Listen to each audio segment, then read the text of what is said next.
Yes, yes, yes, yes. What's up with you? They finally put Sonic Generations on Switch. Okay, didn't you already play that? I played this one. I mean, that kinda counts. No, it doesn't. I mean... No, it doesn't. Okay. That's what I thought.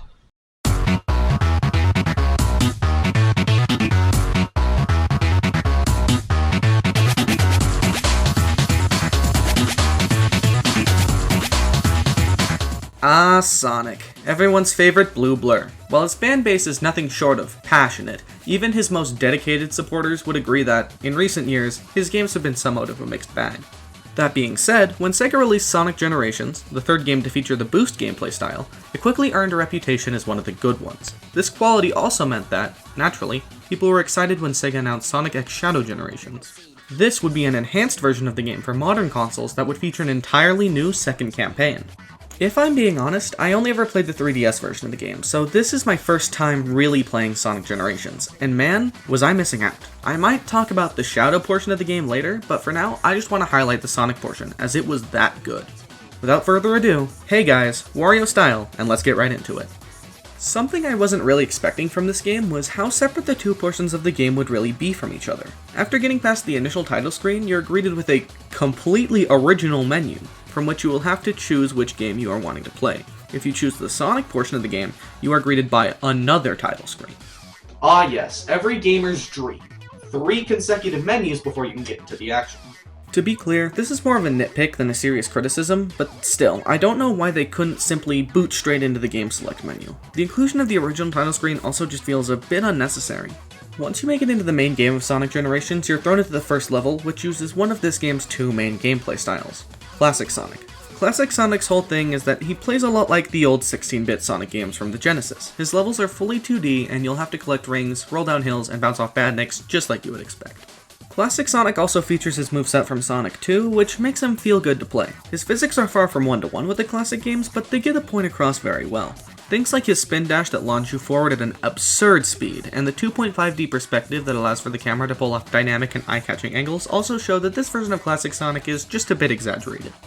Classic Sonic will often bounce off of springs that launch him into the background or foreground of a stage, and his levels also feature landmarks and spirals and just other set pieces that you can often do tricks off of or just run through to help exaggerate the spectacle of his gameplay. Most of the time, his levels flow very well and they feel like they accomplish what they set out to do, but sometimes the levels can get a little more stop and go and the game starts to become a slog. Despite all this, overall, I genuinely enjoy Classic Sonic's levels. However, they never quite reach the heights of the Genesis-era games or games like Sonic Mania. This isn't a critical flaw, Sonic Generations isn't trying to be Sonic Mania, but it does mean that Classic Sonic sometimes gets overshadowed by this game's stronger elements. One of these stronger elements is this game's other gameplay style, Modern Sonic. He plays more along the lines of Sonic Colors or especially Sonic Unleashed. Insert the contractually obligated Sonic Forces disc here. Modern Sonic's levels are undoubtedly the fastest in the game, and they showcase his modern moveset, including the homing attack, air dash, and stomp. That being said, the real cornerstone of Sonic's gameplay is the boost. It works exactly as you would expect, giving you invulnerability from enemies and launching you forward at neck-breaking speeds as long as you have enough energy to use it. I also really enjoy some of Sonic's more boost-focused moves. The quick step leads to some fun and thrilling sections, but the drift is probably my favorite because it's super versatile and intense. Sonic also has the trick ability that he can use to replenish his boost gauge whenever he goes through rainbow hoops or jumps off of rainbow ramps. These tricks don't serve a whole lot of gameplay purpose, but they add some fun spectacle to the levels. Overall, Sonic's moveset is pretty clearly fine-tuned for split-second reactions and going as fast as possible. Whenever you're on your first run of a level, it can be pretty rough, but it's an absolutely magical experience whenever you're on your 100th run chasing a new personal best time. It's not all great though. My biggest complaint probably comes whenever the modern Sonic stages switch to 2D. Yo, Sonic got the moves! The modern 2D sections are generally inoffensive, but they are slower than the 3D portions of the game most of the time. Sonic's moveset is also undoubtedly built with the 3D sections in mind, which means that the 2D sections are still well designed, but they never quite hit the heights of their 3D counterparts. Overall, despite not being perfect, the modern Sonic stages are by far the most exhilarating and fun stages in the game. Their quick pace and reaction-based gameplay is simply unmatched, and it's no surprise that these levels are the poster child for the game. There's just no other feeling like them. But none of these gameplay styles would be as fun as they are if the levels were not so well designed. All the stages in this game are based on acts from Sonic's past, and all of them have several branching paths that vary in speed. No matter which path you end up on though, you are most likely in for a good time. Take Seaside Hill Act 2 for example. Right off the bat, you're greeted with 3 distinct pathways, each offering a unique experience. The rest of the levels continue this trend of being large and expansive, with a new path tucked into every corner. There's even an optional section in which Sonic hops into a go-kart and goes for a quick drive. Sonic in a car doesn't really make sense, but it did put a smile on my face the first time I saw it. The rest of this game's levels are all equally packed with memorable moments. Whether it's dodging the saw blades on the gun truck or outrunning the gold chase in Crisis City, every stage delivers a unique twist on iconic Sonic highlights that are sure to bring a smile to any fan's face, and it does this all without ever compromising on the gameplay experience.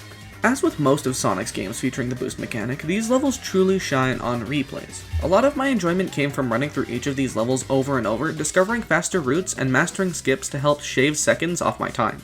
You can also tell that the devs knew people would be doing speedruns of this game, because it will keep track of your best time and update you at each checkpoint to tell you if you're on pace to beat it. But don't worry, the game doesn't alienate explorative players. The levels all have a plethora of collectibles, including 5 red star rings that can be collected, and, new to this version of the game, 3 Chow in each level that can be found hiding in random spots. Sadly, Sega still didn't have Chow Garden though. These collectibles require you to go through the levels more slowly and meticulously, which I find fits better into the classic Sonic gameplay style, but the option is still there if you want to do it as modern Sonic. The collectibles also add to the insane replay value that this game already has. In fact, about half the time I spent playing this game was spent replaying levels and finding collectibles. Another thing that adds to this game's replay value is the 10 challenge acts that each stage gets. These can range from a race against a ghost player to a boss fight with Vector the Crocodile. In fact, a lot of the challenges in this game feature Sonic's friends in clever ways. For example, the Knuckles challenge is a throwback to Sonic Adventure that has you searching for collectibles in Sky Sanctuary, and Amy's has you using her hammer to send Sonic flying into the air. My main complaints on these come from the other challenges that don't have anyone in particular inside of them. Most of the time, they range from okay to boring, but while none of these challenges I played had me pulling my hair out, Except for the Vector ping pong fight. That one scarred me. I never found myself wanting to go back and replay the challenges. I have mixed feelings about these challenges overall. On one hand, I'm glad they're here, as they add a bunch of content that this game would otherwise be lacking, which is helpful considering a lot of people's main complaint on this game is the short length. On the other hand, they are almost certainly filler, and whenever the story would stop me in my tracks to go and play 3 of them, I would always be a bit disappointed. Speaking of this game's story, it definitely takes a backseat to the gameplay. It kicks off at Sonic's birthday party, where all his friends are gathered to celebrate, but things take a turn when the party is brutally crashed by a mysterious creature that kidnaps Sonic and traps both classic and modern Sonic in the White Void. After Sonic rescues Tails, it is revealed that the only way to escape the white space is if both Sonics run through levels as fast as they can in order to restore them back to normal. From this point on, the gameplay ties into the story by having Sonic continuously rescuing his friends. Classic Sonic and Classic Tails are also there, but honestly they don't do much to influence the plot. It would have been cool to see more classic characters other than them and Eggman. Instead, their inclusion in the story is mostly so other characters can go, "Oh wow, 2 Sonics, that's crazy," and then move on. The way that most of this game's story is presented is through cutscenes. The voice acting in this version is redone compared to the original, but even still, the cutscenes are just fine. They get the job done, and occasionally they got a chuckle out of me, but they never do much more than that. Something that I don't think is boring is this game's boss fights. There are 2 types of them, and they are rival races and regular fights. The modern Sonic boss fights are my least favorite of the bunch. They're still solid, but the encounters usually involve you running up to a boss, hitting them once, and then repeating the process. These are fine, but the other fights are more fun, and they stand out a lot more. Classic Sonic's boss fight is a step up. It's a fight with the Death Egg robot that has you trying to bait it into hitting its own bombs. It can be a little finicky, but it's overall a good time. The real star of the show, though, is the rival battles. These are sort of half races against other hedgehogs, and they end up working really well. The fast pace keeps you moving constantly, and the music generally keeps the hype going. The fights also share a basic premise, but they all do unique things that keep them distinct from each other. Unfortunately, the final boss is the only true letdown. It plays completely uniquely from the rest of the game, which could be cool, but honestly, it just doesn't feel good. The constant voice lines from your friends don't help either, as they can really get on your nerves. It's honestly pretty sad that a game that otherwise feels good and polished trips like this at the very end.